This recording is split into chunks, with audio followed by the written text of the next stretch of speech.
a dusty ring in Senegal's capital Dakar, and Spaniard Juan Espino is getting stuck into his third tournament here. At 1.95 meters and 145 kilos, the man nicknamed the White Lion is the only European wrestler competing in Senegal, and he's never lost a bout.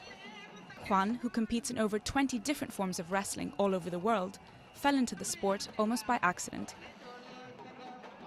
The first image I saw of this form of wrestling was of a wrestler being followed by 5,000 people who were running after his car. I thought, now that's what I call support. Passions run high in the sport here, which mixes tradition with religious belief.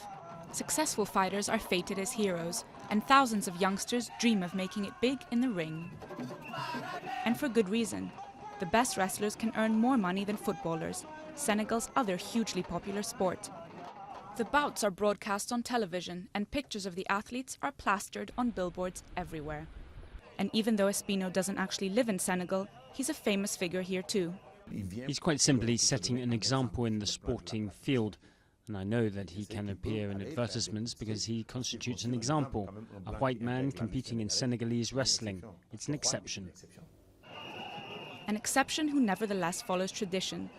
The Spanish wrestler has consulted with a seer and uses lucky charms, potions and mystic rituals to protect himself from his opponents.